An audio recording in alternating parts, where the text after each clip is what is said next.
Caballero, alcalde de la ciudad de Vigo, y desde hace poco más de un mes, desde el 17 de septiembre, es presidente de la Federación Española de Municipios y Provincias. Aprovecho para darle la bienvenida y también para agradecerle su presencia y su generosidad por participar en este foro. También aprovecho para felicitarle por su elección como alcalde, su tercera reelección en el Ayuntamiento de Vigo por mayoría absoluta, y también como presidente de la Federación. En nuestra mesa de presidencia nos acompaña don César Luena, secretario de Organización y Acción Electoral del Partido Socialista, y que será quien presente al alcalde de Vigo. Gracias por su presencia. También agradezco a don Jordi Payet Pérez, director nacional de FC Medio Ambiente, y a don Félix Parras Mediavilla, director general de Aqualia, su presencia y su apoyo para realizar este acto con todos ustedes. Aprovecho para cederle el turno de palabra a don Félix. Muchas gracias.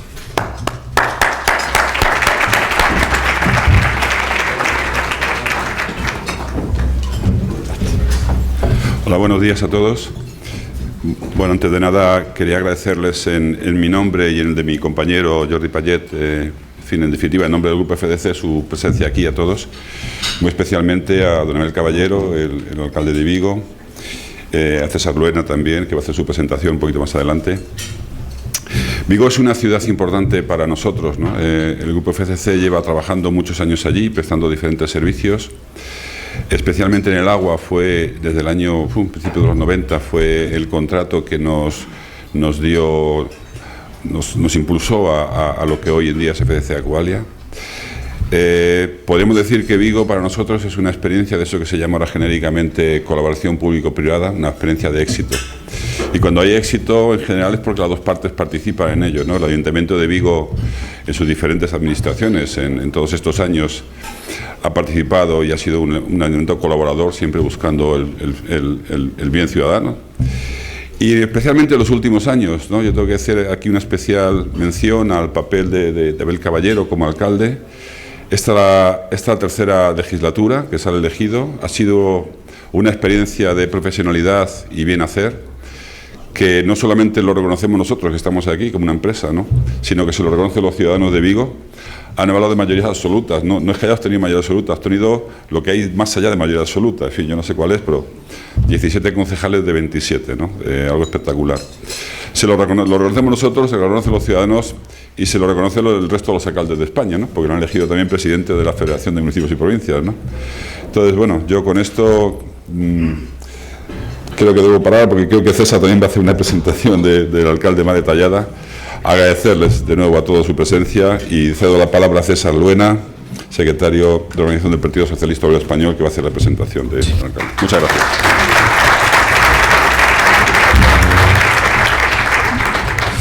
Muy bien, buenos días, amigas y amigos. Bueno, presentar a alguien tan conocido como Abel, pues condiciona mi papel y alimenta seguramente la ansiedad del auditorio, que sabe a quién ha venido a escuchar y sobre todo por qué. Así que seré breve.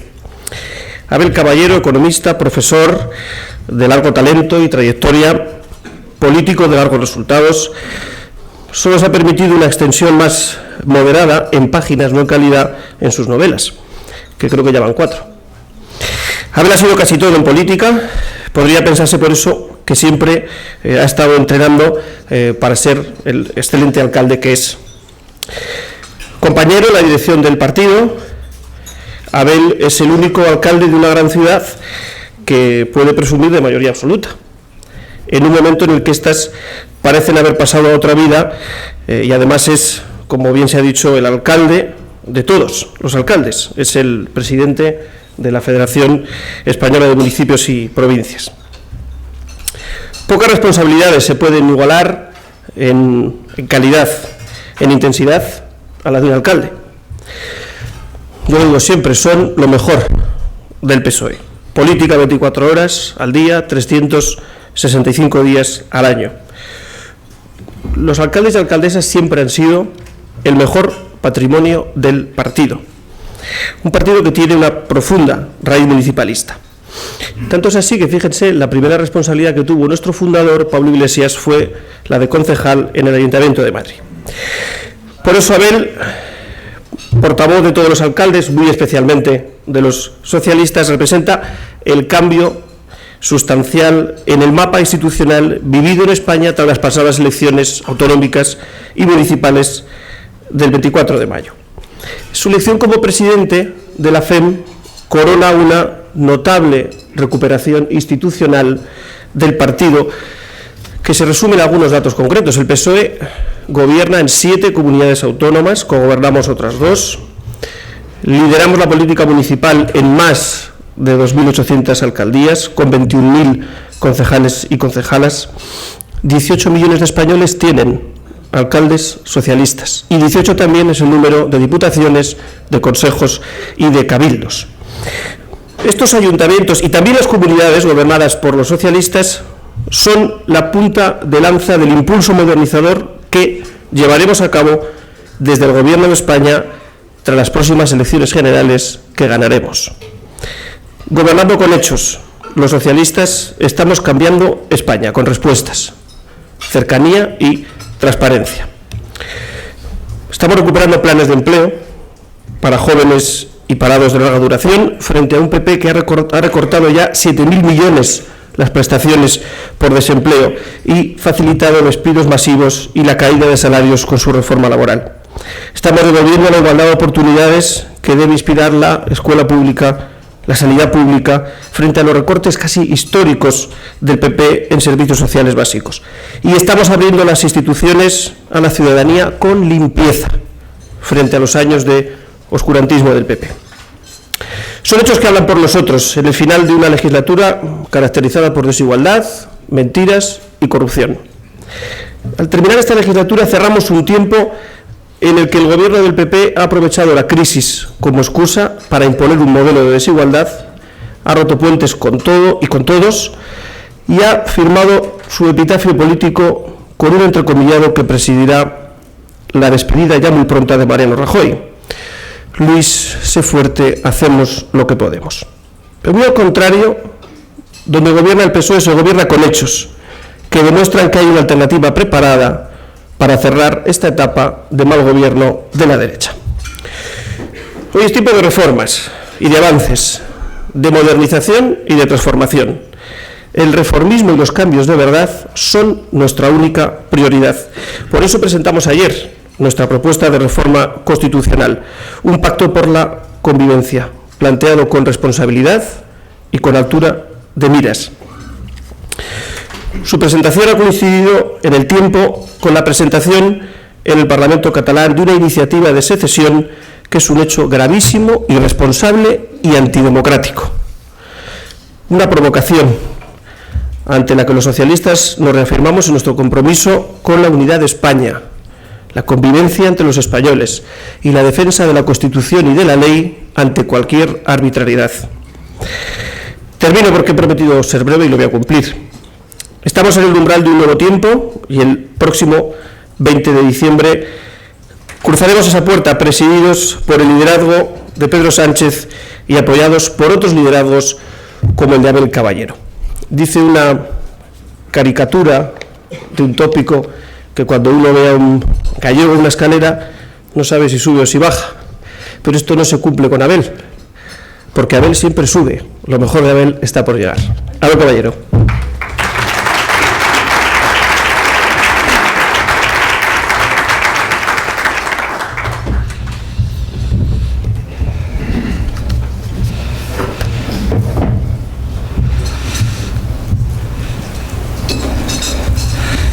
Agradecimiento al Executive Forum, a Aqualia, a FCC, a los organizadores, a los que llevan adelante los foros, que son unos instrumentos, unas instituciones, y este lo es, para intercambio de opiniones, exposición de proyectos. Es esta forma de entender la política a las 9 de la mañana, en un desayuno, después de madrugar, y que ciertamente es lo que a los que no nos gusta madrugar más nos entusiasma. Estar a las 9 de la mañana haciendo un discurso en un hotel de Madrid. pero son los sacrificios de la política. Y nuestro agradecimiento, mi agradecimiento a Qualia, a FCC, al Fórum y singularmente a César Luena, porque tan pronto le planteé que si me podía presentar, inmediatamente me dijo que sí. Y César es uno de esos políticos que surgen muy poquitas veces, que con 30 y pocos años es capaz de ocupar un lugar central en la política y que me recuerda la generación de Felipe González, de Alfonso Guerra, que con 30 y pocos años fueron capaces de hacerse cargo de este país, llevarlo adelante y ponerlo en el lugar que ocupa ahora. Y César forma parte de esa manera de entender la política, desde la seguridad, desde la experiencia, a pesar de 30 y pocos años, y con algo, con algo que para mí tiene mucho valor. Forma parte de este club de doctores desde la universidad, desde su posición científica, profesional, conocimiento de la historia y desde su propio compromiso con el territorio, con La Rioja, con sus propios valores. Y esto yo lo considero importantísimo, porque uno se tiene que enraizar en el lugar de donde viene, de la forma que viene, y hacer país, hacer España, hacer política, pero con todas tus raíces colocadas en tu propia savia, en tu propia forma de entender tu tierra, tu país, tu gente. Y esto es César Luena. Yo decía hace un rato que, sin arrogarme ninguna capacidad, pero forma parte de los que en el mes de enero pues será un ministro de una importante cartera de un importantísimo país que es España. Porque por ahí van las cosas, por ahí va la lógica política, por ahí va la demanda, por ahí va la pulsión del cambio. Pulsión, César, que en las ciudades vemos muy bien. Y la vemos, la respiramos, se ve. Este país está cambiando a tal velocidad y evoluciona de tal forma que las propias pulsaciones y la propia forma de entender lo que va a suceder se transmite. Por eso seguramente hay que hacer una referencia a lo que está sucediendo, la velocidad a la que van los eventos políticos, los cambios, los hechos, cómo todo está marchando a tanta y tanta velocidad en el mundo, en Europa, en España, y está pasando de forma muy importante en las ciudades. ¿A qué velocidad están evolucionando los hechos? No solamente en estos últimos años, 2 años, sino seguramente en la última década. Es el tiempo de la modernidad, de las nuevas tecnologías, de los avances impensables que están haciendo que todo funcione, marche y evolucione en tiempo real. Estamos asistiendo a una generalización de la tecnología y eso está teniendo una importantísima forma en cómo se percibe la política. Está teniendo una incidencia vital y central en cómo se vive la política y cómo los ciudadanos están reaccionando delante de la política. Y en el país, en España, estamos asistiendo a un proceso cada vez más importante del desarrollo vital de los ciudadanos en las ciudades y en los municipios. Cada vez más la acción ciudadana se está plasmando en la política local, en la demanda local, en aquello que antes llamábamos la cercanía, pero que ahora es la interacción real, en un mecanismo político distinto, completamente diferente al que vivíamos hace solamente 20 años. Ya no hay nada significativo en la política que no tenga vectores de conducción a través de los gobiernos municipales, a través de la política local, a través de las demandas que de forma permanente se están estableciendo en los ayuntamientos, en las visiones tradicionales, en lo que siempre recibieron las alcaldesas y alcaldes como demanda ciudadana, pero ahora ya en la política total, en la forma en la que los ciudadanos se quieren y se están integrando en la política. Porque lo que está sucediendo es una potenciación de la acción de la política local desde los gobiernos locales, porque los ciudadanos lo demandan de forma imparable. y la política global tiene que entender lo que está sucediendo. Es cierto que los debates políticos están en otra dimensión, en otros lugares, en otras perspectivas, y lo decía muy bien César cuando hablaba de lo que está sucediendo en este momento en alguna acción de unos grupos políticos en Cataluña. Pero esa es la debate político, es la demanda de minorías en la política y de partidos políticos. No es la demanda de los ciudadanos para la política. La demanda de los ciudadanos para la política es otra, y está en otros lugares, y se plasma de otra forma, y se percibe de otra forma, y se manifiesta en las elecciones de otra forma. Los ciudadanos lo que están demandando es la acción política de acuerdo con sus demandas, y siendo ellos actores también desde el ámbito local. Pero ya no solamente nos piden ciudades limpias, tener el agua cada mañana y a precios asequibles, nos están pidiendo acción en toda la política. Yo les quiero agradecer su presencia aquí a todos, porque esta hora intempestiva para los que a esta hora hacemos otras cosas, despachar con el gobierno, pero quiero agradeceros porque todos a esta hora, querido alcalde de Fuenlabrada, querida Adriana, tenemos tantas acciones en la política local. Pero es muy importante que la política entienda esto que está sucediendo, porque las nuevas demandas se establecen porque todo sucede en las ciudades. Todo tiene su vehiculación desde las ciudades, no solamente porque sea el lugar físico, es que es el lugar de interpretación política. Es el lugar donde ahora los ciudadanos quieren y están participando, porque hay más atención a la política que nunca. Hay más demanda de política que nunca, pero tiene vehículos distintos. Tiene una forma distinta de ser interpretada. Tiene un planteamiento diferente, porque la querencia para la participación va donde efectivamente se puede dar, con nuevas tecnologías, con nuevas formas, pero en gobiernos locales. Y no todos los gobiernos locales reaccionamos igual delante de estas demandas, porque la política local es muy importante como concepto, pero es más importante en los que son o somos capaces de reaccionar ante estas nuevas situaciones. Por eso es muy importante ver que los gobiernos locales, lo corrijo, algunos gobiernos locales, estamos haciendo un papel importantísimo de legitimación de la política. La política, que tiene tantas derivadas de cuestionamiento, tiene un factor de legitimación central en gobiernos locales. En gobiernos locales que estamos siendo capaces, o que queremos ser capaces, de dar respuesta a las demandas que se nos están planteando, que son completamente diferentes. Y muchas veces son gestos.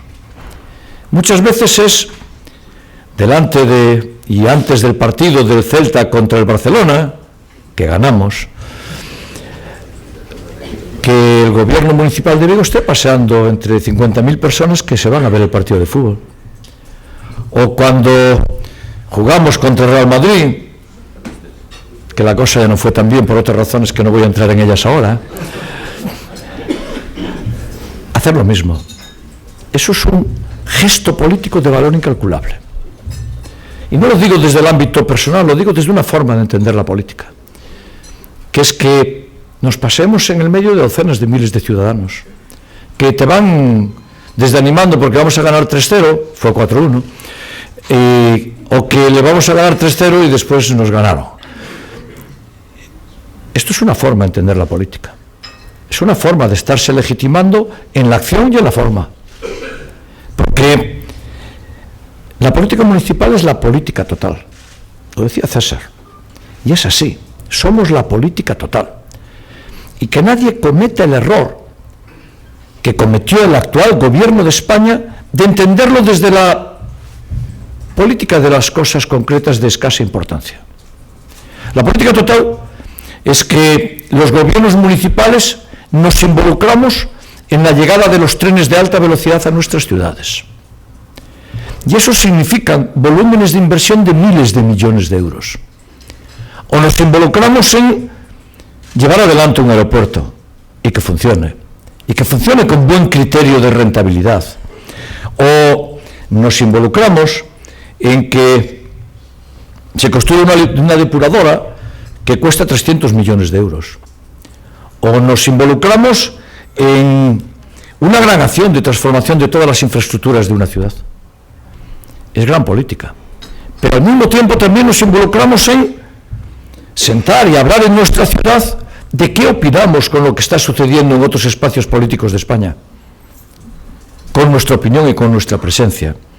Pero al mismo tiempo también nos involucramos en las cosas de cada día, aparentemente menores, que el transporte urbano, el Bitrasa coloquialmente en mi ciudad, esté en el minuto en punto en la parada, o que las tarifas de agua tengan el precio más barato que tiene ninguna tarifa de agua de ninguno de los territorios cercanos, o que de repente la política energética del gobierno, profundamente equivocada, significa un encarecimiento de 2,5 millones de euros en la tasa de recogida de basuras de mi ayuntamiento por una decisión que toma el gobierno de España. Esa es la política total. Esa es la forma en la que le tenemos que hacer frente. Pero ahora ya, además de eso, desde las políticas sociales, desde las políticas de empleo, desde las políticas de medio ambiente, desde la economía, desde la involucración en la economía real, en la economía de las empresas, desde el I+D+I, desde la propia modernidad en ciudades smart, desde las nuevas tecnologías, desde la relación con las universidades, o desde atender a un complejo y difícil hospital que se establece en una ciudad y que va a atender a 600.000 personas. O humanizar la ciudad. Estas son las demandas totales, porque los gobiernos locales somos interlocutores de la gran economía, no solamente de la pequeña economía del ámbito de la cercanía, somos interlocutores de la segunda factoría en producción de automóviles de Europa, que es lo mismo que decir la segunda factoría en producción de automóviles del mundo. Y cuando quieren buscar un interlocutor, se vienen a hablar con el alcalde de Vigo, o seguramente se van a hablar con el alcalde de Valladolid, se van a hablar con los alcaldes. Empresas que fabrican 450.000 vehículos al año y que sitúan el 80% de su producción en Francia e Inglaterra en exportación. Su interlocutor es el alcalde de Vigo, el alcalde. O empresas que constituyen el primer sector naval privado de Europa y que cuando tiene una serie de dificultades y hay que reactivarlo, le encargan al alcalde de Vigo que reactive el sector naval y que le lance al gobierno la llamada de atención porque no está haciendo bien el task list, y eso significa que un sector naval con un número significativamente importante de astilleros se va a quedar fuera del mercado mundial. Y tiene que ser de nuevo la política local la que resuelva esa cuestión. El más importante grupo de astilleros privados de Europa. O cuando hay que establecer una estrategia sobre el establecimiento de la pesca industrial, la más importante para consumo humano del mundo, que moviliza 30.000 empleos y que necesita de alguien que encabece un movimiento defendiendo eso en el ámbito de Europa. Recurren al alcalde de Vigo. Esos son grandes movimientos económicos. Es una nueva política. Y nosotros reclamamos nuestra capacidad de actuar como representante de esos legítimos intereses, porque es una nueva forma de entender la política. Y yo, que vengo de una ciudad donde la economía lo es todo, somos una ciudad que no nació de conquistas militares, ni nació de establecimientos eclesiásticos, nació de su capacidad de hacer economía. Nació, y crecemos, la ciudad de Europa que más creció en el siglo XX, desde la empresa, desde la libre empresa, desde la competencia, desde estar en el mundo, desde vivir la globalización cuando nadie utilizaba el término, porque ya estamos en el mundo. Nosotros necesitamos y queremos tener la capacidad real para actuar. No podemos estar atendiendo toda esta inmensa movilización de modernidad o tener la relación con la universidad que la queremos tener, o estar asistiendo a un establecimiento de un hospital que se va a ir a 1.000 millones de euros de coste con una reacción ciudadana en contra indescriptible, sin ninguna competencia para actuar defendiendo a 300.000 personas de mi ciudad y 300.000 del entorno.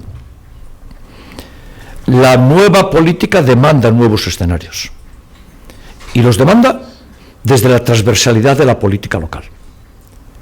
Y esto es muy importante porque está pasando. Y la política lo tiene que percibir con toda la importancia. Ya no podemos estar haciendo política como se hacía hace 20 años, y era una política municipal magnífica, y una política autonómica, y una política estatal. No, es que hay nuevos parámetros que están emergiendo a velocidad incalculable. Emergen a la velocidad de la luz. La primera vez que alguien se dio cuenta de que estaba habiendo un grave problema de desahucios en España, y yo lo quiero decir aquí, fuimos nosotros. Y yo fui el primero que lo planteó en mi partido. Porque lo percibía, lo veía en mi ciudad. Lo estaba viendo. Estábamos viendo lo que estaba sucediendo. Y la demanda y la reclamación, y dejando el ámbito tan importante de la economía y viniendo al de la política social, solo tiene un vehículo: la política local. Solo tiene una forma de ser tratada, donde se plasma la demanda, que es en la política municipal, que es en los gobiernos municipales, que ya no solamente tenemos que estar en la atención a la economía, sino que tenemos que estar en la atención a que la crisis, la gravedad de la crisis, deje fuera a una parte importantísima de los ciudadanos y dualice la sociedad, que se está dualizando y lo estamos impidiendo desde las políticas locales. O los valores de la política medioambiental, que son centrales en la evolución del mundo. Por mucho que la crisis haya cambiado coyunturalmente los valores y la lucha contra el cambio climático y algunas actuaciones medioambientales se hayan refrenado y pasado a segundo nivel, pero lo cierto es que el vector político está ahí, está emergiendo de nuevo, y una parte importantísima de esa acción se tiene que llevar desde los ayuntamientos. Somos los ayuntamientos, son las ciudades las principales productoras de los efectos de cambio climático, y lo tenemos que resolver también desde las ciudades. Pues ni en economía, ni en acción de medio ambiente, ni en acciones de I+D, ni en acciones de ciencia, ni en acciones de... tenemos ninguna competencia. Pero el mundo la reclama, y nosotros tenemos que darle respuesta. Y si la política no es capaz de entender estos parámetros, seguirán un proceso de deslegitimación, porque hay que responderlos y responderlos cada día. Y en esta situación tan importante, y podría seguir dando ejemplos y ejemplos de la gran política y de la pequeña política que se está plasmando cada día, asistimos al mayor retroceso de política municipal en la historia de la democracia en este país, que fueron estos últimos 4 años. Porque en lugar de que desde el ámbito donde se tienen que tomar las decisiones se fuera en el vector que yo estoy describiendo, que es el de dotar de más capacidad de actuación a los ayuntamientos, sobre todo a las grandes ciudades, a las 40 o 50 grandes ciudades, más capacidad para actuar, el vector político fue el contrario. El vector del gobierno de España fue: les vamos a quitar competencias, los vamos a empequeñecer y por el camino los vamos a demonizar. Y asistimos a una brutal campaña antimunicipalista en España. Brutal. Que sentíamos y veíamos desde el principio la incredulidad, después la indignación. Porque al principio fue incredulidad escuchar lo que escuchábamos y asistir a la tramitación de un proyecto de ley Larsal que empezaba a cercenar y a podar las competencias municipales, quitando todas las ramas del tronco tan importante de oxigenación de la política en este país. Y la ley se llevó adelante. El resultado es conocido. El resultado es que si no hay decisiones de aquí al 1 de enero, el 1 de enero tendremos un caos en todas las ciudades de España. Un caos. Porque el día 1 de enero empezaremos a cerrar escuelas infantiles, empezaremos a cerrar albergues a personas sin techo, empezaremos a no dar becas de comedor. Y dejadme que lo singularice en Vigo. no por nada, no, pero como allí ponen M1 Vigo, pues me doy cuenta de que somos los importantes. Y por eso, pues lo tengo que decir. Yo ya lo sabía que éramos los importantes, que nadie crea que esto no lo entendemos. Pero damos 5.000 becas de comedor en mi ciudad. El ayuntamiento, 5.000. 5.000 niños y niñas de Vigo comen cada día porque le damos una beca a nosotros. Pero el día 1 de enero lo dejamos de hacer. ¿Y dónde van a comer? ¿Qué va a pasar cuando 5.000 familias le digan al alcalde de Vigo, es que mi niño y mi niña tienen que comer? Porque el día 1 de enero la ARSAL entra en vigor y nos quita las competencias para dar becas de comedor. O dejamos a 1.500 niños y niñas que están en escuelas infantiles del ayuntamiento en la calle. El día 1 de enero se quedarán en la calle. Habrá 1.500 mamás, papás, abuelas, abuelos que tendrán a sus niños sin escuela infantil. O cerraremos un albergue sin techo. En Vigo no duerme nadie en la calle. Nadie duerme en la calle. En plena crisis abrimos un albergue, casi 1 millón de euros al año, para que en mi ciudad nadie durmiera en la calle. Aquí ayer estuve cenando con la primera teniente de alcalde y presidenta de la Diputación y el segundo teniente de alcalde, y vimos Madrid lleno de gente durmiendo en la calle. Yo no quiero que eso suceda, pero el día 1 de enero cerraremos el albergue si alguien no para la ARSAL. Y por tanto habrá gente durmiendo en mi ciudad en la calle. Pero en violencia de género estamos en la pelea permanente contra los violentos y en la atención a las víctimas, de forma permanente. El día 1 de enero dejaremos de poder aplicar esas políticas.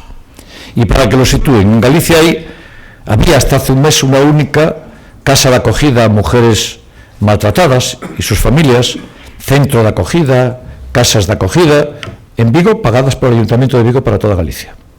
Pagadas por nosotros para toda Galicia, porque no formaba parte de las prioridades del Gobierno de Galicia. De Vigo sí.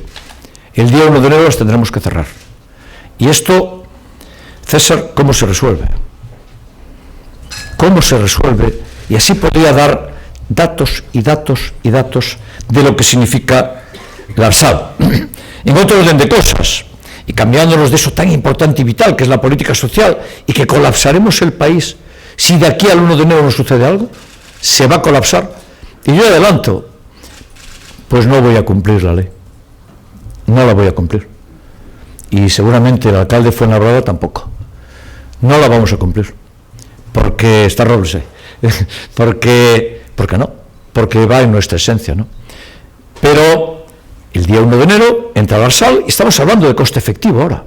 Ahora pasamos a lo siguiente, que es, entra el Gobierno de España e intenta racionalizar y hace un criterio, coste efectivo de los servicios, y en este momento aún no sabemos ni cómo lo va a hacer ni con qué criterio, y no lo aceptamos. Nosotros queremos saber cuáles son las fórmulas con las que se va a hacer la valoración de la racionalidad.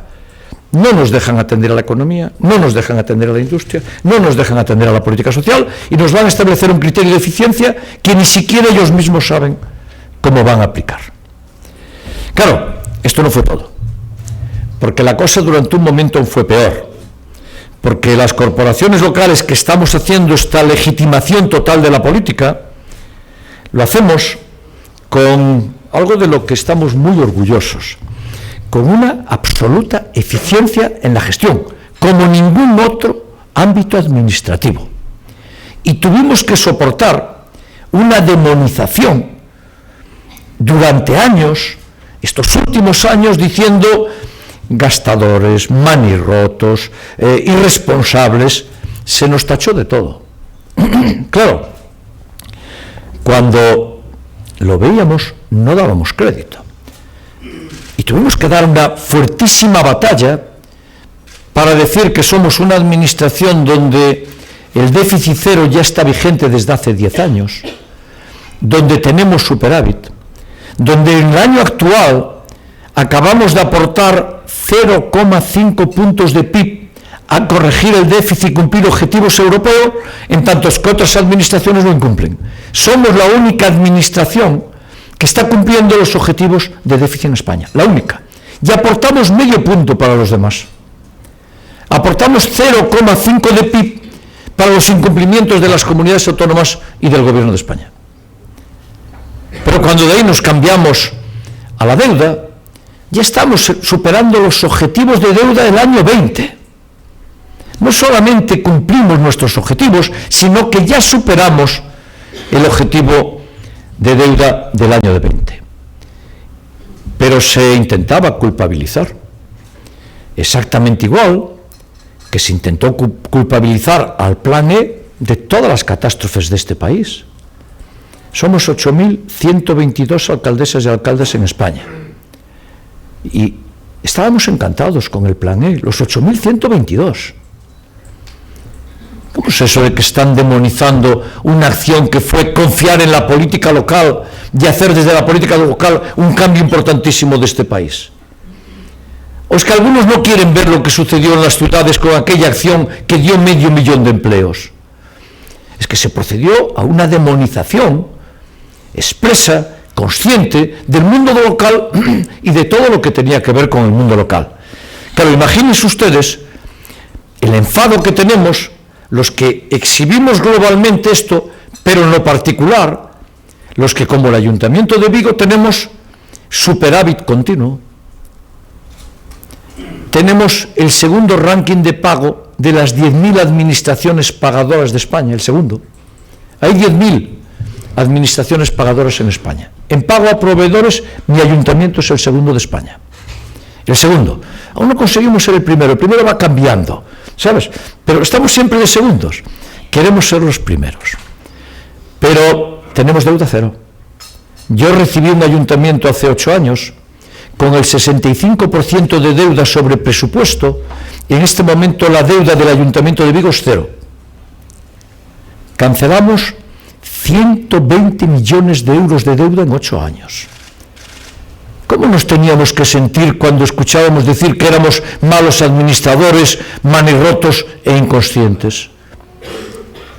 Pues aquello significó una fórmula que tuvimos que resolver. Por eso es imprescindible reformular la política local. Es imprescindible. Primero, si sabemos gestionar y tenemos la capacidad de actuar, reclamamos las competencias y reclamamos la financiación. Y esto no es un tópico. Y lo quiero decir además delante del secretario de organización del Partido Socialista Obrero Español y delante de la responsable de política municipal. Hay que remunicipalizar las políticas del país. Las políticas. Toda la política de este país se tiene que remunicipalizar. Y vectores importantísimos de la política tienen que pasar por los ayuntamientos, por los gobiernos municipales. Primero, hay que derogar la SAL. Hay que derogar de forma inmediata la SAL. Y miren, en la última Asamblea de Municipios y Provincias, nosotros somos siempre proclives al diálogo y a ir juntos. La FEN es una institución para ir juntos. Pero quisimos votar. Y quisimos votar porque unos y otros de los que allí participábamos en aquella asamblea de 8.122 alcaldesas y alcaldes teníamos una grave diferencia. La ley de reforma de la administración local. El Partido Popular estaba de acuerdo y nosotros no estábamos de acuerdo. Y quisimos votar. Y ganamos 15.000, 10.000. 15.000, 10.000. En esa fórmula de contabilizar votos de la FEN, ganamos por una amplia mayoría. Y la ARSAL se tiene que derogar. Pero lo que son las cosas. Tuvimos una Junta de Gobierno anteayer. Primera Junta de Gobierno de la FEN, en la que por unanimidad de todos los grupos que conformamos la Junta de Gobierno de la FEN, pedimos una moratoria del ARSAL para que no entre en vigor el día 1 de enero. Los propios defensores del ARSAL ahora piden una moratoria. Porque no se puede aplicar. Porque es una ley que nació muerta. Yo mismo encabecé un recurso de inconstitucionalidad representando a 3.200 alcaldesas y alcaldes pidiendo la derogación. Pero no vale la vía jurídica, hay que ir por la vía política. Y hay un acuerdo de todos los grupos de la oposición en el Congreso de los Diputados que si el gobierno cambia se deroga la ARSAL. César, confío que la primera decisión del siguiente gobierno de España sea derogar la sal. Pero queremos más. Esto no es más que la medida de coyuntura. No. Hay que hacer algo más importante. Nosotros queremos que este país tenga 3 grandes administraciones. Y 3 administraciones con autonomía. Y reclamamos la autonomía de la administración local. Y eso pasa por la Constitución. Eso pasa por que la Constitución contemple la administración local y la municipal con la fórmula y el mecanismo en la que lo tiene que contemplar. La Constitución, brillante y espléndida, y qué cantidad de progreso trajo aquel pacto para este país, pero en el año 78 los ayuntamientos estaban casi en el siglo XIX. Estaban con un siglo de retraso todavía. Ahora los ayuntamientos estamos a finales del siglo XXI. Y por eso ya tiene que haber una concepción distinta de la política municipal. Se tiene que establecer en la Constitución la autonomía municipal, las competencias municipales y las vías de financiación municipales. Exactamente igual que están las comunidades autónomas, nosotros queremos tener esa presencia en la Constitución, porque es lo que nos tiene que dar la capacidad de actuar. Por cierto, con una lealtad con el conjunto y con España como nadie tuvo nunca. La lealtad municipal con el concepto España y con el país es total. Y seguramente, si este cambio, esta revolución municipal que se tiene que hacer en estos años, se hiciera hace 20 años, a lo mejor estábamos en un escenario político distinto. A lo mejor la vertebración de España era diferente y teníamos otros escenarios políticos. Porque el debate en los ayuntamientos es el debate de la realidad. No es el debate de las instituciones y del poder. Es el debate de la política real. Y la política real son los 47 millones de personas y lo que están demandando. En los planes de empleo, en las acciones de política social, en las acciones de políticas de infraestructuras. Y por eso queremos también tener presencia en el Consejo de Política Fiscal y Financiera. Y adelanto, si en el año 2016 se inicia el proceso de revisión de la financiación autonómica, nosotros vamos a reclamar estar ahí. Los ayuntamientos queremos estar, corporaciones locales, queremos estar en el acuerdo de financiación con el Estado, con las comunidades autónomas y presentes nosotros. No queremos esa visión piramidal en la que el gobierno de España, las comunidades autónomas y nosotros debajo dependiendo de las comunidades autónomas. No es un buen modelo. No es un buen modelo. El modelo es la autonomía. Es lo que nosotros hagamos. Y quiero ir acabando solamente diciendo, claro que nosotros no tenemos que tener competencias en salud, es una obviedad. Claro que nosotros no tenemos que tener competencias en educación, es una obviedad, pero nosotros tenemos que tener competencias en los ámbitos de los hospitales y en los ámbitos de los colegios, claro. Claro que sí, porque yo encabecé una salida de mi ciudad a la calle, convocada por mí, porque hay un riesgo latente a la salud de mi ciudad en un hospital que se está haciendo en la ciudad desde la comunidad autónoma, que en la ciudad no queremos. Y ese llamamiento del alcalde de Vigo y de la Junta de Personal de ese nuevo hospital, en una ciudad de 300.000 personas salimos a la calle 200.000. 200.000. A la llamada que le hicimos, pero nosotros no tenemos ninguna capacidad de actuación. Y la queremos tener.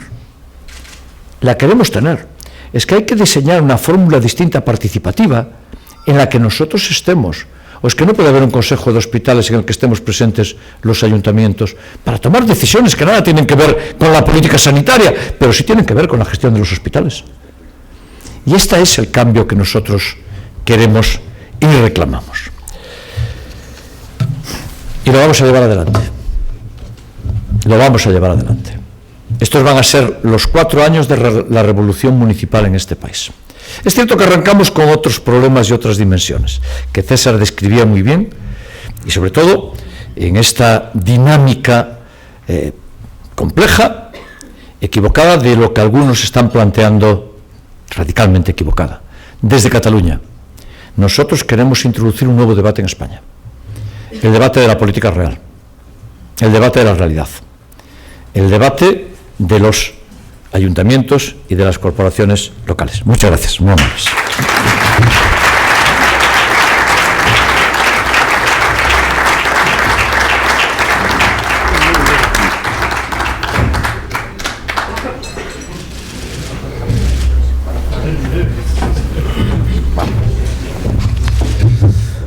Como quieras, ¿eh?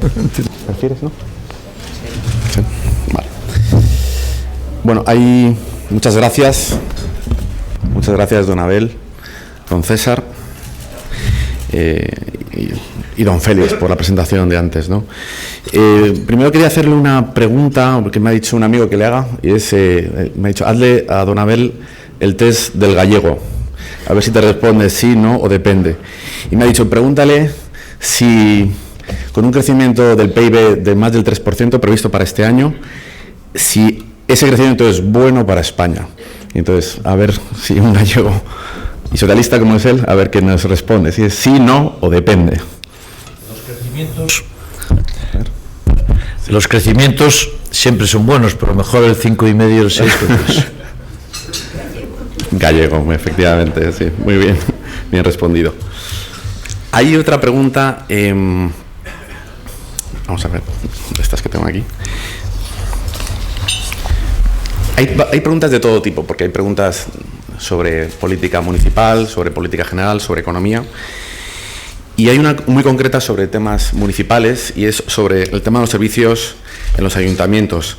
¿Usted está por la recuperación de los contratos, como se está viendo en algunos casos, contratos municipales, o por parte de los ayuntamientos, o está más por la colaboración público-privada, como tradicionalmente se está haciendo? Porque ahora se está hablando mucho de este tema, ¿no? Ahora con los nuevos partidos que han aparecido. ¿Cuál es su opinión? Bueno, los nuevos partidos que acaban de aparecer empiezan a hacer lo contrario de lo que decían que iban a hacer.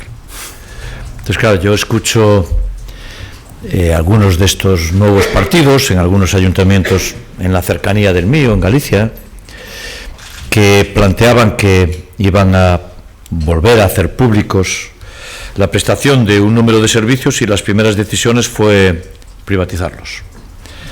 Y por tanto, ese planteamiento, pero no es que yo quiera presumir mucho de resultados, pero déjeme también que sitúe pasando, dado que el Lagares pasa por Vigo y tal, Lagares es el río de Vigo, que es nuestro, porque lo del Pisuerga por Valladolid ya está visto, pero lo de Lagares por Vigo es más original. Está bien lo de los nuevos partidos y su aparición. En Galicia apareció algo que se llama mareas. Las mareas se presentaron en Vigo, en Coruña, en Ferrol y en Santiago. Pues la lista que yo encabecé, tenemos más votos en Vigo que las mareas en Vigo, Santiago, Ferrol y Coruña juntos. Luego pongamos las cosas en su punto. Porque hay mucha atención mediática a algunos grupos políticos, pero poquito respaldo popular. Poquito respaldo popular. Claro, si yo tengo la posibilidad de decir, con todo el equipo mío que están aquí, una parte muy importante, ellos tienen también algo que ver. Poco. Nunca hay que ceder mucho mérito, que si no la cosa no va. Decía, si nosotros tenemos más votos en Vigo que las mareas en Vigo, Santiago, Coruña y Ferrol, esto es un dato político que no debe caer en saco roto. Y por tanto, a estos nuevos partidos hay que darle la importancia que tienen. En Galicia menos que nuestra lista socialista en Vigo, solo. Bueno, hablando de los nuevos partidos, usted es alcalde, usted como alcalde, sabe, aquí en Madrid no tiene alcalde socialista, el PSOE, ¿no?, decidió apoyar a otro partido de estos nuevos partidos, ¿no? Sí. Y son dos preguntas que le hace una persona que está aquí, que no sé, significa, ¿fue un error del PSOE este apoyo? La primera pregunta. Y si es posible que el PSOE pague esa desafección con Madrid en las próximas generales, que si ha sido un error político, ¿no?, apoyar a otro partido aquí en Madrid, en la capital. Mire, en la política hay un primer modelo que son resultados de las elecciones, ¿verdad? Las mareas en Vigo quedaron laminadas.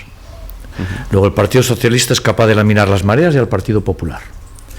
Nosotros partíamos cuando yo llegué a la alcaldía de 8 concejales, ahora tenemos 17, el PP partía de 13, ahora tiene 7, y los equivalentes a las mareas partían de 7 y ahora tienen 3. Lo cual señala que nosotros tenemos una capacidad real como Partido Socialista de ocupar una gran cantidad del apoyo ciudadano. A partir de ahí, en Madrid pasa una cosa muy importante. No debo opinar yo mucho de otras ciudades, pero lo voy a hacer porque ya soy mayor y ya no me freno en decir todo lo que pienso. En Madrid y en las elecciones municipales, el mensaje real que dieron los ciudadanos fue la caída del Partido Popular. Lo que los ciudadanos dijeron es: no queremos que sigan estos. Eso fue lo que los ciudadanos dijeron. Claro, hubiera sido un error gravísimo del Partido Socialista haber permitido que siguiera gobernando Madrid aquellos a los que los ciudadanos dieron un castigo superlativo. Y por tanto creo que el Partido Socialista de Madrid interpretó muy bien la visión ciudadana y lo que los ciudadanos nos decían. Y lo interpretaron diciendo: hay que cambiar, no pueden seguir gobernando Madrid los que lo llevaron a esta situación. Por cierto, tampoco lo quise decir, pero la mayor parte de la deuda municipal se generó toda en Madrid, 7.000 millones de euros, una ciudad sola. Pero bueno, no quería yo entrar en temas concretos, ¿no? Pero no, yo creo que el Partido Socialista interpretó bien. Cosa distinta es que una vez que interpretas bien, los que gobiernen sean capaces de conectar con la ciudad o no. Eso es otra cuestión. Y eso ya se irá viendo con el tiempo y ya llegarán nuevas elecciones municipales en las que otra vez cada uno volverá a enseñar delante de los ciudadanos cuál es su haber durante los últimos 4 años. Pero yo creo que la interpretación de gobierno era meridianamente la que se hizo. Si yo estuviera en Madrid, haría lo mismo que hicieron ellos.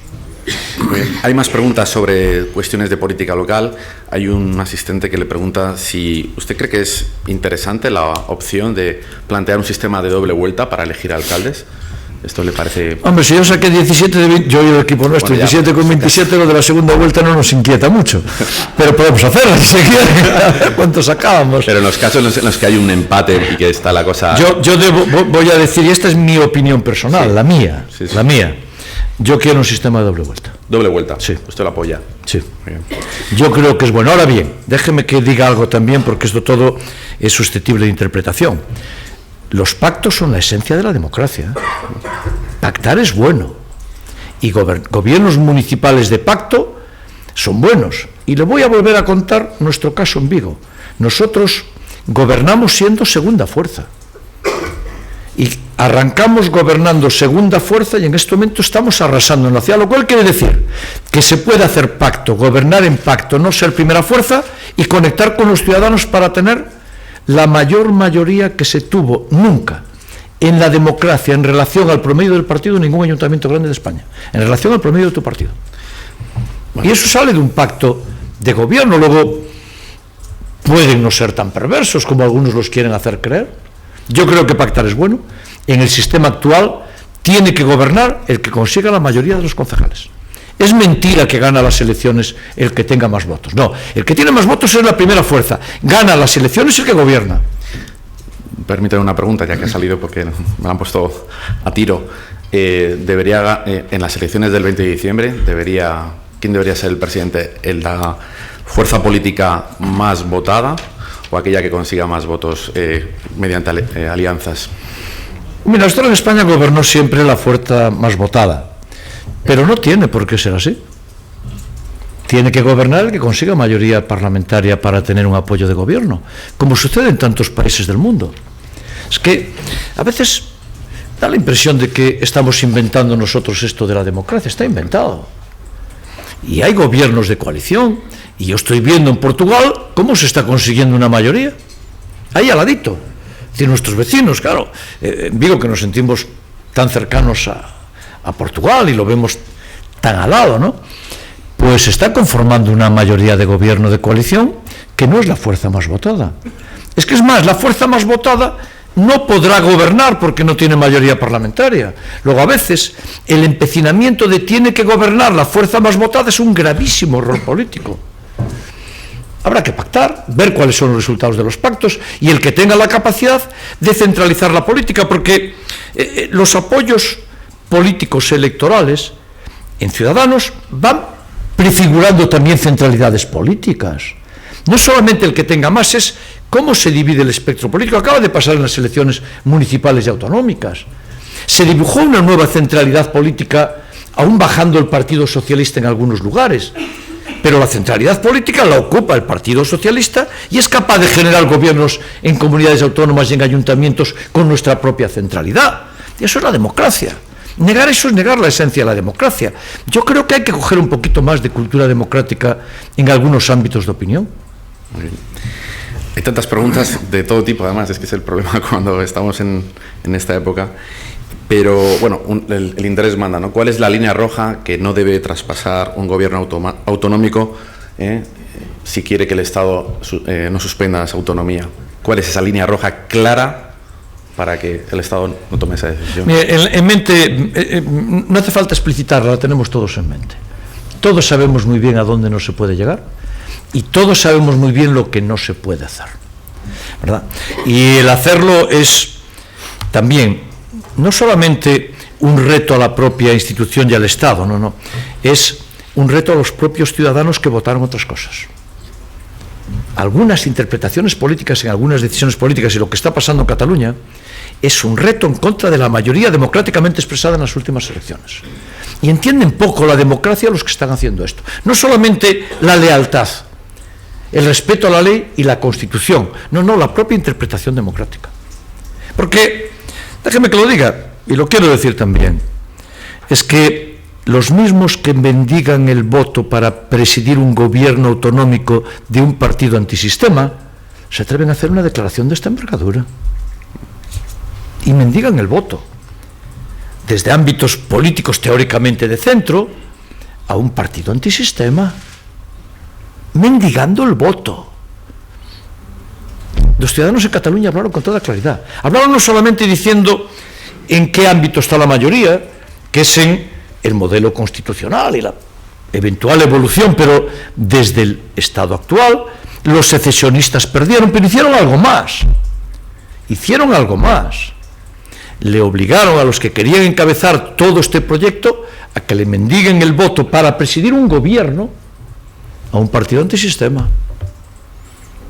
Muy bien. En línea con esto, hay una pregunta de un asistente, si la Federación va a adoptar va a tomar alguna medida institucional, ¿no? Ante esta declaración independentista, va a tomar partido como tal, va a tomar alguna decisión, una declaración. Nosotros haremos todo aquello que haya que hacer, primero, para defender nuestros ámbitos de gobierno y autonomía. Segundo, sin interferencias. Y tercero, nosotros estamos dentro del ámbito constitucional y, por tanto, seremos leales con el planteamiento que se está haciendo desde Partido Popular, Partido Socialista en este momento, otras fuerzas políticas. Yo les quiero decir que nosotros estamos ahí, porque no somos algo distinto.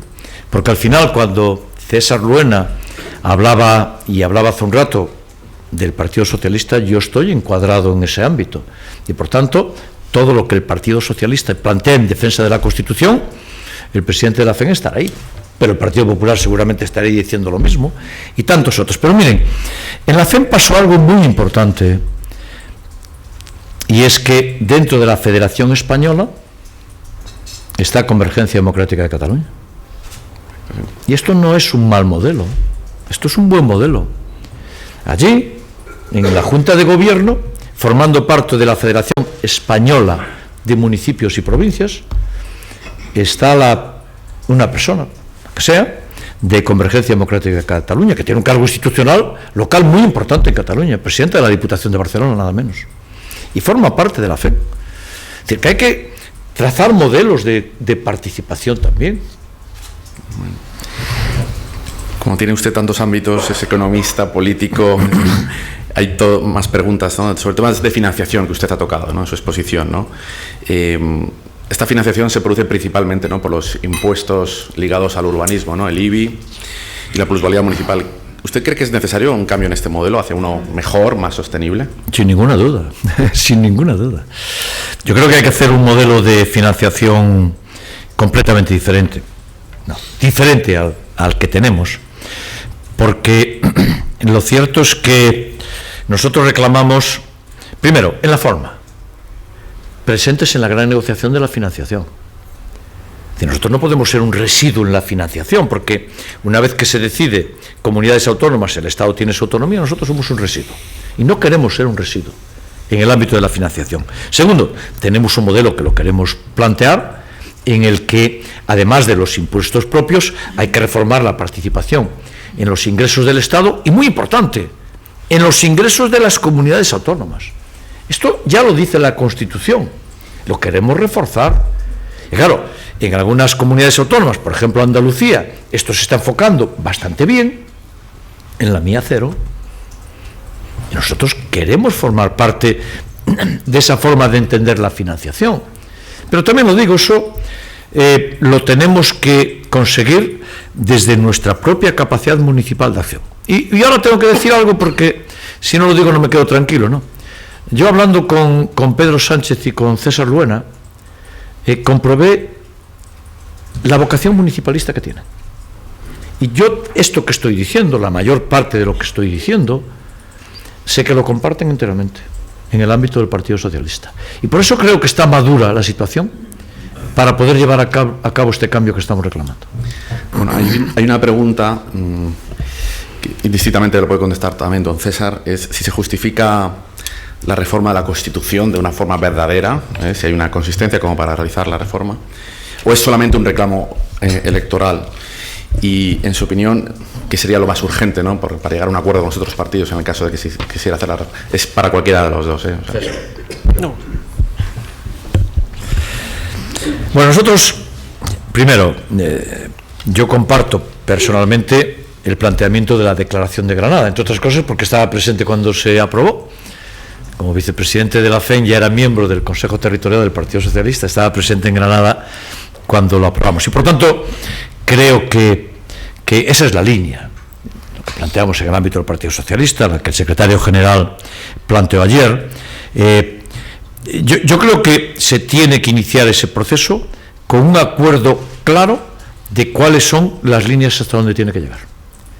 Cuando se abra la reforma de la Constitución, tiene que ser un proceso con un conocimiento claro de qué queremos hacer.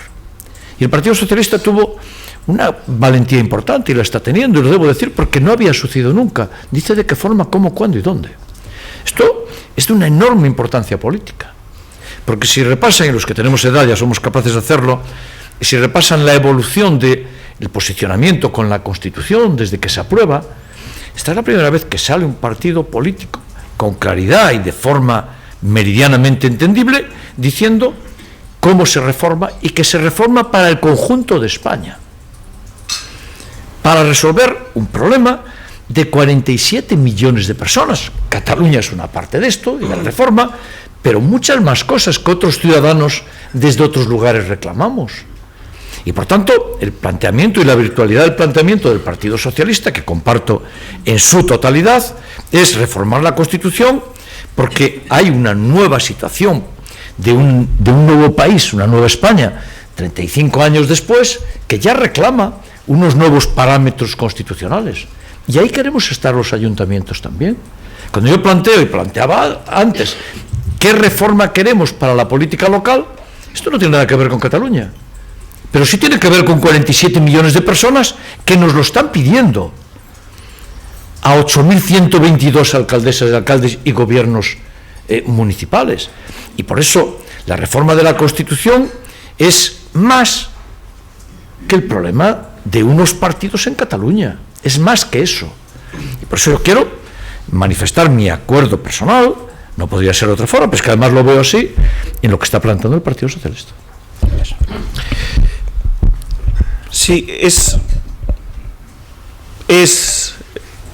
tan importante la Constitución de 1978, ha sido tan buena para nuestro país, que merece que su actualización la ponga al día en el que está ahora nuestro país.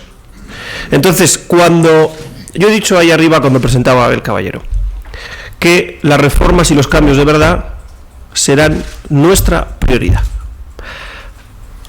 La reforma de la Constitución, ¿qué tipo de reclamo es? Es un reclamo de una mayoría de españoles que sienten que nuestro edificio institucional, nuestros derechos sociales, necesitan también nuestro modelo territorial, una actualización para seguir siendo, desde la Constitución, útil al progreso del país. Mencionaba mi condición de historiador Abel Caballero. La Constitución de 1978 es lo mejor que hemos tenido en la historia de nuestro país. Lo mejor. Y supuso no solamente un salto evolutivo, sino un punto de inflexión, la superación de la sociedad española. Estamos ahora, como en la transición, en un momento de superación colectiva para mejorar, para progresar, para avanzar, juntos, unidos, sí. Y en aquel momento se pudo hacer con consenso. Y es a lo que apela el Partido Socialista. Primero, a esa visión, y segundo, a que se haga con consenso. Y desde la humildad, lo que hemos hecho ayer y lo que llevamos haciendo tiempo es plantear este enfoque de actualización de nuestra Constitución, sabiendo que es lo mejor que hemos tenido en la historia de nuestro país. Muy bien. Vamos a terminar porque, si no, este se convierte en un almuerzo informativo y no queremos, ¿vale? Es una pregunta también para los dos, ¿no? Pero he visto a don Abel las preguntas de economía como es catedrático, veo que le gustan. Y entonces, sobre la reforma laboral, ¿no? que llevó a cabo el Partido Popular. Y la pregunta son tres también para otro test para gallegos, ¿no? Pero la primera es, ¿ha sido positiva? La segunda, ¿el PSOE va a derogarla? ¿Va a volver a encarecer el despido?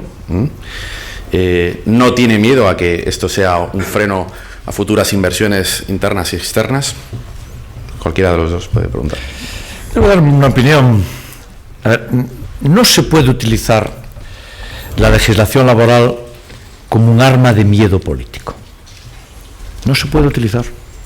No podemos estar intentando atemorizar a la economía del país en términos de la reforma laboral, cuando se derogue, va a encarecer, la inversión va a huir. No. Nosotros tenemos que optar por un país que no sea bajo coste. Yo vivo en una ciudad que tiene Portugal muy al ladito, 20 minutos de autopista. Y nosotros tenemos una gran industria automotriz, de la automoción. Una gran industria, una gran factoría, 90 industrias que producen para todo el mundo. Producimos piezas de automóviles para prácticamente todas las marcas de automóviles del mundo. No solamente Citroën que produce. Mira, por tanto, la automoción tiene una enorme presencia. Y nosotros somos capaces de mantener un nivel salarial singularmente superior al de Portugal, que funciona en low cost, y competir en el mundo. Y estamos compitiendo en el mundo. Y nosotros producimos con toda la industria de la automoción situada en el entorno de Citroën y produciendo para toda la automoción de España, con factorías situadas a 40 kilómetros que tienen un salario la mitad del nuestro. Luego no hay que temer de la legislación laboral el proceso de encarecimiento. La legislación laboral tiene que ir acorde con la productividad. Y en países donde tenemos una productividad capaz de competir en el naval y en la automoción con todo el mundo, tendrá que establecerse una legislación laboral que respete los derechos de los trabajadores y que produzca al final, porque al final es salario, todo mezclado, en tiempo de trabajo, en calidad de trabajo, en salario monetario, todo es el salario real de los viejos planteamientos de mis maestros keynesianos en Cambridge, ¿verdad? Pues de eso se trata. Nosotros no podemos ser un país de low cost. Ni queremos ser un país de low cost. Eso es facilísimo. Para eso no se necesita nada. Para eso divides el salario por 4 y eres un país de low cost y seguro que algo funciona. No, no queremos eso. Eso es lo que haría cualquiera. Eso es lo que hizo este gobierno. Ese no es el modelo. El modelo es otro. Y ese es el modelo que nosotros tenemos que defender y que yo defiendo en mi ciudad. Por cierto, que las propias industrias de mi ciudad defienden en la ciudad. Porque ellas no quieren bajo coste en la ciudad tampoco. Es fácil de entender. Por cierto, hay que derogarla. Sin ninguna duda, hay que cambiar todo lo que hicieron este gobierno, porque fue una catástrofe. ¿O es que no lo ven? Fue una catástrofe. Don Abel, muchas gracias por su conferencia y por sus respuestas. Yo creo que no ha eludido las respuestas a mis preguntas, y aunque es gallego de ponte aéreas, no ha hecho honor al tópico de indefinición y ha respondido con claridad. ¿De acuerdo? Estamos encantados de haberle tenido aquí y le felicito otra vez por su elección como alcalde y también por sus conciudadanos y también por sus colegas en la Federación de Municipios, y nos gustaría volver a invitarle antes de que terminara su mandato como presidente de la Federación. Muchísimas gracias por haber venido y a todos ustedes por acompañarnos. Gracias.